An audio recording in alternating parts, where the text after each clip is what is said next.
성경에는 소원과 소망 두 가지를 분명히 구분하고 있는 것을 우리는 보아야 합니다.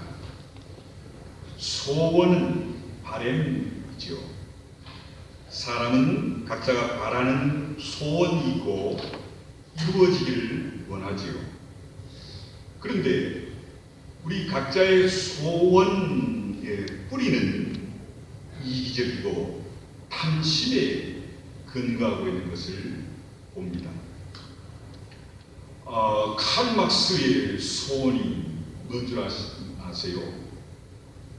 플로레타리아, 노동자, 농민, 착취당하는 자에 의한 그들을 위한 그들의 나라를 만들기를 원해 공산주의를 만든 겁니다. 참 생각은 좋지요. 그러나 역사가 증명하고 평가하기를 공산주의는 실패했습니다. 이 지구상에 정말로 온전한 공산주의는 없어요. 북한이라는 나라가 마지막 남은 사회주의 공산주의라지만 그 나라에도 정치 지도자들은 일반 평민들과 비교할 수 없는 화려한 삶을 사는 걸 보면 온전한 칼 막스의 소원은 이루어질 소원이 아니었지요. 여기에 비해 소망은 하나님의 약속을 믿고 그 약속이 성취되게 하기 위해 준비하고 기다리는 것을 소망이라고 합니다. 환상을 쫓는 사람들의 종말을 분명히 보여주는 건요, 소원을 쫓는 자들의 모습을 통해 우리는 깨닫습니다. 신랑이 온다! 이 약속이 있었기에 기름을 넉넉히 준비한 열처녀는 기다린 겁니다. 그래서 신랑을 맞이하지요. 이 기다리는 신부를 성경은 그리스도인, 소망의 근원은 여호와께서부터 말미암는다 성경은 말씀하고 있지요. 하늘에서 비가 와야 그릇에 빗물이 차는 것처럼 하나님이 소망할 수 있는 언약을 주셔야 되는 것이고, 이 약속을 수용하려는 마음의 믿음, 그 그릇이 준비되어 있어야지요. 소원이 인간에서부터 비롯된 것이라면 소망은 하나님으로부터 비롯된 것입니다. 성경에 나타난 하나님의 경륜이라는 하나님이 계획하시고 하나님의 뜻을 이루어 가시고자 하는 것이죠. 또 하나님의 뜻은 하나님의 뜻을 이룰 수 있는 사람이 되게 하는 일, 사람을 변화시키는 일을 말합니다. 하나님은요, 사람을 변화시키기 위해 여러 가지 역사적인 경험을 하게 하십니다. 그리고 하나님의 뜻을 이루기 위해 역사적 사건을 하나님이 주관하시지요. 본문의 배경을 보면 이스라엘 백성들은 430여 년 동안 애굽에서 소망 없는 노예의 삶을 살았습니다. 일제 36년 동안 우리나라가 일본의 치하에서 산 상처와 그 영향력이 아직까지 남아있는 걸 보면 430년이라는 세월 애굽에 종사를 한 이스라엘 백성들의 그 애굽의 영향력, 소망 없이 산 애굽의 그 지배력이 아마 상당한 수천 년 세월이 흘러야 그 때가, 그 찌꺼기가, 그 영향력이 아마 사라질 것입니다. 그러니 이런 백성에게 소망이 있을 수가 없었겠지요. 그러던 중에 하나님은 이스라엘 백성을 불쌍히 여기시고 아브라함에게 약속하신 약속으로 인해 모세를 부르고 세우십니다. 그래서 그들에게 소망을 주지요. 하나님이 너희 조상 아브라함에게 젖과 꿀이 흐르는 가나안 땅을 약속하셨다. 이제 너희들이 그 땅을 차지하게 될 것이다. 홍해를 육지처럼 건너게 하셨고 광야로 저들을 초대하시죠. 그러나 불기둥 구름기둥으로 인도하시고 만나와 메추라기로 저들을 먹이십니다. 그런데 문제가 있었습니다. 이스라엘 백성들에게 언약을 주고 사랑으로 인도해 보이시면서 하나님의 약속의 백성으로 소망을 주셨지만 이들에게는 하나님의 백성된 변화가 도무지 없는 겁니다. 광야로 나와서는 오히려 애굽을 동경하며 광야에서 하나님의 인도를 받으면서도 불만, 불평, 원망만 앞세웠지요. 보름이면 갈 수 있는 가나안 땅을 40년 동안이나 하나님은 저들을 변화시키고 연단시키기 위해 광야를 돌게 하십니다. 그리고 하나님의 언약의 성취를 기다리는 사람들로 만들어보려고 소원의 사람이 아니라 소망의 사람으로 변화시키려 하셨지요. 그러나 이스라엘에게는 도무지 변화가 없는 겁니다. 하나님 애굽에서 나온 사람은 모두 광야에서 죽도록 하셨고 여호수아와 갈렙 20세 이상 된 사람 중에 두 사람만이 가나안 땅에 들어갑니다. 위대한 영도자 모세도 죽고 여호수아가 지도자가 됐지요. 그들은 요단강을 육지처럼 건너 가나안에 진입합니다. 얼마나 감격스럽고 기뻤겠어요. 그러나 그 땅은 이미 기가 큰 용사들이 차지하고 있었습니다. 이들에 비해 이스라엘 백성들은 훈련된 군사들이 아니었어요. 오합지졸, 무기와 전략이 탁월한 게 아니었습니다. 그저 하나님의 말씀만 믿고 여기까지 어떻게 보면 끌려오다시피 했지요. 이런 저들 앞에 첫성 여리고 성이 버티고 있습니다. 난공불락의 성이었죠. 그러나 하나님의 법궤를 앞세우고 하나님이 말씀하시는 대로 성 주위를 돌기만 했어요. 그런데 여리고 성이 모조리 무너집니다. 이스라엘이 그 난공불락의 성을 하나님의 말씀대로 순종함으로 정복하지요. 감격스러웠을 겁니다. 성취감이 말할 수 없었을 겁니다. 여세를 몰아 두 번째 성인 아이성을 향해 진군합니다. 다 싸울 일이 아니라 2, 3천 명만 공격합니다. 그런데 예상은 깨지죠. 36명이 전사하고 군사들은 정의를 상실하고 맙니다. 그들의 예상은 허물이 깨졌지요. 한 번 성공한 경험이 있었습니다. 당연히 승리할 줄 알았지요. 하나님이 함께 하시는 전쟁은 성공할 줄 알았습니다. 그러나 보기 좋게 패전합니다. 게다가 만에 하나 이스라엘 백성들이 조그마한 아이성에서 졌다는 소식이 나머지 가나안 성과 거민에게 알려졌다가는 저들이 이스라엘을 무시할 것이고 하나님이 저들을 떠났다라는 소문이 쫙 퍼질 겁니다. 이런 상황을 맞자 백성들은 낙담하고 좌절하고 그냥 턱석 주저앉고 맙니다. 이런 상황에서 여호수아가 옷을 찢고 머리에 티끌을 쓰고 종이를 엎드려 있다가 하나님을 여호수아조차도 원망하며 자기 소원을 말하지요. 여호와여 어찌하여 이 백성을 인도하여 요단을 건너게 하시고 우리를 아모리 사람에 붙여 멸망시키려 하시나이까. 우리가 요단 저편을 족하게 여겨 거하였다면 좋을 뻔하였나이다. 여호수아는 소원이 있었습니다. 여호수아가 모세의 뒤를 이어 민족의 지도자가 되었을 때 하나님께서 두려워 말라 내가 너와 함께 하겠다 약속하셨지요. 그런데 오늘 이 아이성에서의 패배는 하나님이 모세와는 함께하고 나 여호수아를 떠났단 말입니까? 여호수아의 소원은 계속적인 승리에 있었어요. 그게 마땅하다고 생각한 거지요. 하나님이 함께 하시면 당연하다고 여겼습니다. 그런데 이런 절망적인 상황에서 신앙인들이라면 누구나 흔히 할 수 있는 이런 얘기를 합니다. 내가 예수를 잘 믿었는데 주님 왜 이런 일이 나와 내 가정 자녀에 우리 교회에게 일어납니까?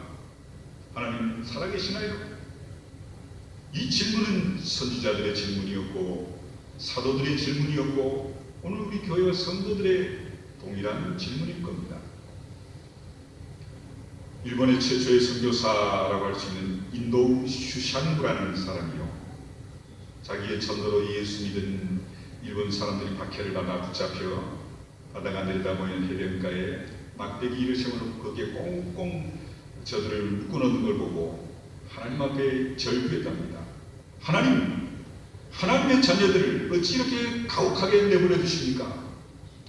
이 질문은 그 선교사님의 처절한 질문일 뿐만 아니라 오늘 하나님 앞에서 좌절, 절망, 시행착오, 고난 앞에서의 교회와 성도들의 동일한 질문일 겁니다.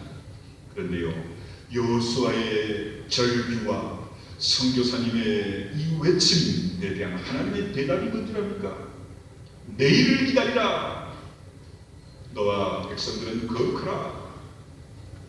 내일은 시간의 한계 속에 사는 인간들에게 항상 존재하는 시간일 수 있지요. 내일은 소원이 있는 사람은 자기 소원이 성취될 수 있는지를 볼 수 있는 시간이기도 합니다. 어떤 시인은 이런 얘기를 했습니다. 내일은 마음으로 바랄 수 있는 미지의 시간이기도 하다. 그러나 여호와 하나님께 있어서 내일이란 아간의 탐심을 고치는 하나님의 치유의 삶이 성취되는 시간이었던 겁니다.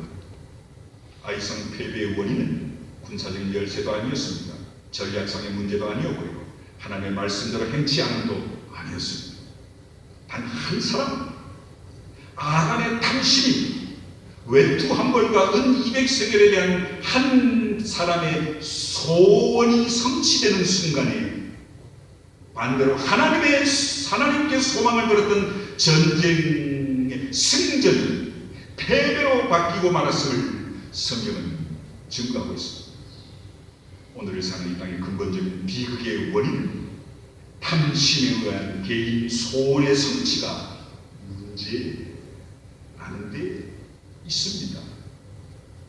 이런 잘못된 의식은 그 당시 이스라엘 백성들 전체가 가진 못된 의식이었고 오늘 우리들의 문제의 핵심이 아닐까 싶어요. 저는 감히 말씀드립니다. 이 민족의 지도자들이, 정치 지도자들이 정치적 소원보다는 민족의 소망을 먼저 앞세운다면 이 나라는 반드시 변하고 정치인들의 자세는 반드시 바뀔 겁니다.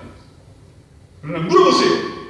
저들에게 소망이 있는지 없어요. 소원이 있는지 있다면 거기에 대해서는 더 이상 얘기하지 않겠습니다. 여러분, 교회가 사는 길, 민족이 사는 길, 가정과 여러분 자녀들이 사는 길은요, 소원이 있는 게 아닙니다. 소망이 있는 개인과 가정, 자녀, 교회, 민족은 망하지 않습니다. 인생에서 왜 패배가 옵니까? 탐심으로 인한 소원 때문입니다. 헤롯 왕은요, 성전을 지은 사람입니다. 성전, 교회를 지었어요. 그런데 헤롯 성전은요, 주 70년경 돌 위도 돌 하나에 남김없이 다 무너집니다. 헤롯은 하나님을 소망하는 사람이 아니었어요. 태어난 메시아를 찾아 경배하려는 동방박사의 말을 듣고 속은 헤롯은 예수가 태어난 시점을 계산해 2살 이전의 아이들을 모두 죽여버린 장난인물이지요. 자기의 탐심의 성취를 위한 수단으로 성전을 건축했기에 하나님은 그 성전에 계시지 않았고 그 성전을 다 무너지게 하셨습니다. 삼손은요, 하나님의 사람이었지요. 하지만 그는 하나님을 모르는 드릴라라는 여성을 사랑합니다. 그는 하나님을 향한 소망과 자신의 소원 사이에서 갈등합니다. 이런 갈등은 우리에게도 있지요. 자식을 쳐다볼 때도 하나님을 향한 소망이고 부모로서의 소원이 늘 갈등하고 부딪히지요. 결국 그의 인간적인 소원의 만족은 두 눈이 뽑히게 되었고 비참하게 연자맷돌을 돌리는 신세가 되어버렸지 않습니까? 성도 여러분, 오직 하나님께 소망을 가진 사람은요, 하나님의 언약이 성취되게 하기 위해 근신해야 합니다. 고린도후서 7장 10절에 보면요, 하나님의 뜻대로 하는 근심은 후회할 것이 없는 구원에 이르게 하는 회개를 이루는 것이요, 세상 근심은 사망을 이루는 것이니라. 바꿔 얘기해서 하나님의 뜻대로 소유하는 소망은 구원에 이르게 하는 열매를 이루지만 세상을 향한 소원은 사망을 낳게 합니다. 성경의 인물들이 그걸 우리에게 분명히 증거합니다. 자기 탐심의 소원 성취에 인생을 투자할 게 아니라 오직 하나님의 소망이 이루어지도록 인생에서 최선을 다하시는 우리 모두가 되시길 간절히 축원합니다. 그래서 하나님은 여호수아를 향해 내일을 기다리라. 구체적으로 너희 자신을 성결케 하여 내일을 기다리라 명령하십니다. 인생에서는요, 하나님이 하실 일과 우리가 해야 할 일이 분명히 있지요. 하나님이 하실 일은 신성한 언약의 성취입니다. 반면 우리가 해야 할 일은 하나님의 일이 성취되도록 그릇을 만들어가는 겁니다. 그게 성결입니다. 거룩입니다. 거룩함은 우선 심령의 문제지요. 심령에 하나님을 모시면, 성령이 그 심령에 계시면 거룩합니다. 아간의 심령은 하나님을 모시지 않았어요. 탐심으로 가득 찼지요. 하나님이 계시지 않는 심령은 탐심으로 가득해질 수밖에 없고 결국은 범죄하게 됩니다. 성도 여러분, 인간의 행동에는요, 행위만 있는 게 아니라 원인이 있기 마련이죠. 인간은 물론 무의식적인 행동도 합니다만 그게 인간의 본질은 아닙니다. 우리 동물들의 본능은 무의식적인 걸로 과학자들은 봅니다. 그건 어떤 영적인 범위가 아니지요. 인간의 행동을 결정짓는 원인은요, 그 행위자의 심령입니다. 심령을 보는 사람은 아무도 없어요. 물론 사람들 중에 독신술, 체면술을 거는 사람이 가능합니다. 그러나 사람의 영을 볼 줄 아는 사람은 없습니다. 사람의 영은 그 행위를 통해 우리는 유추해 볼 수, 추측해 볼 수 있을 뿐이지요.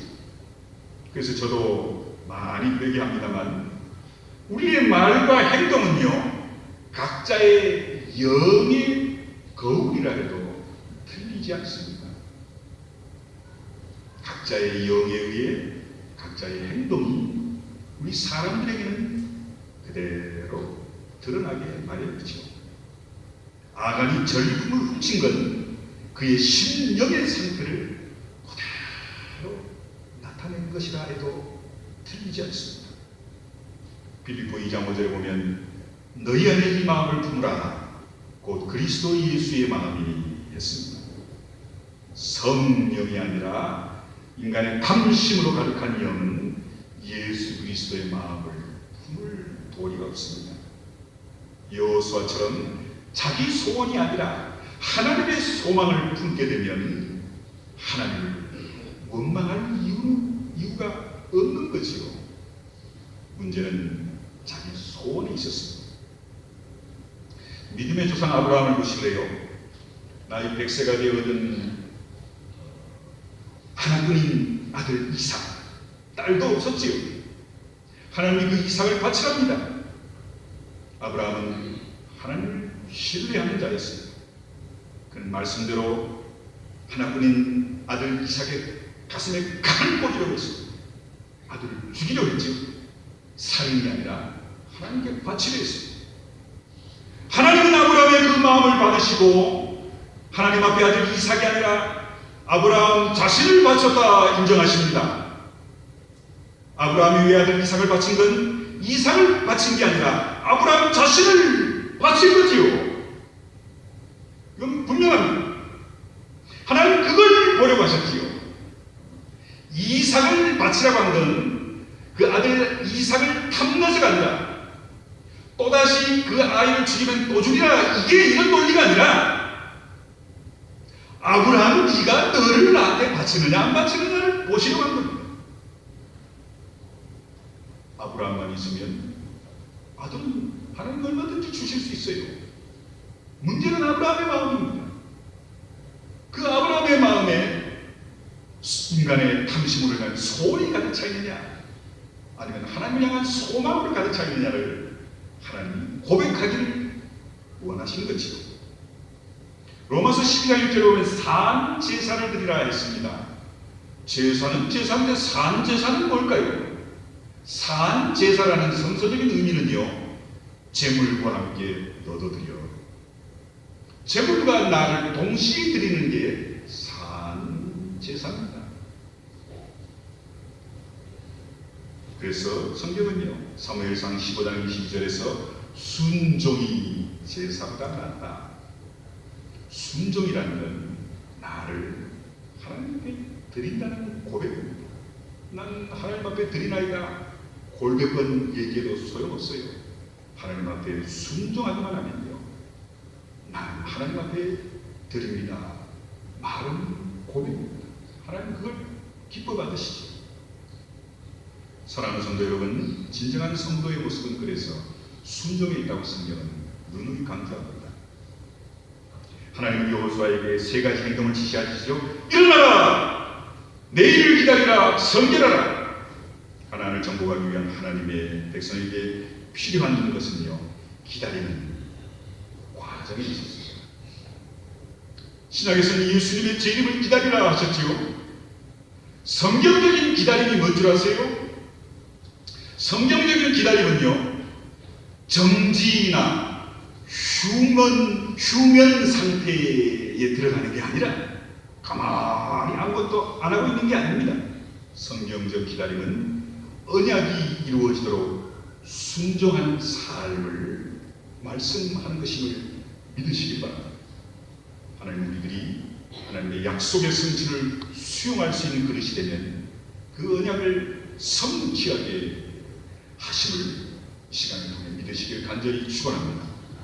한 번은 어느 기자가 유명한 선교사님에게 북미는 남미보다 북쪽 아메리카는 남쪽 남미보다 훨씬 발전되었는데 그 이유를 모르겠답니다. 지하자원적인 면에서나 물사정이나 유럽에서 백인들이 북미보다는 남미에 먼저 와서 정착하고 개척했는데 왜 결과는 반대입니까? 이런 질문했답니다. 아시다시피 북미는 캐나다, 미국, 남미는 다른 민족들이 사는데 북미가 남미보다 더 잘 살잖아요. 근데 남쪽에 더 빨리 사람들이 정착하고 개척했다는 겁니다. 또 남쪽도 지하자원이나 물이나 이런 것이 풍부하답니다. 그런데 왜 이럴까요? 선교사님 뭐라고 대답한 줄 압니까? 이유는 간단합니다. 남미에는 스페인 사람들이 금을 목표로 하는 탐심을 가지고 찾아왔다면 북미에는 하나님의 언약을 믿고 영국의 청교도들이 신앙의 자유 하나로 찾아왔기 때문입니다. 그렇죠?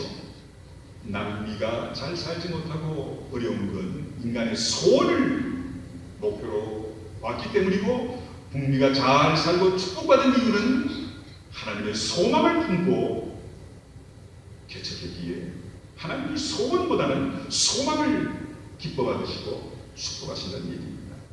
성도 여러분, 여러분의 내일은 하나님의 언약이 성취되는 시간임을 믿으시길 간절히 축원합니다.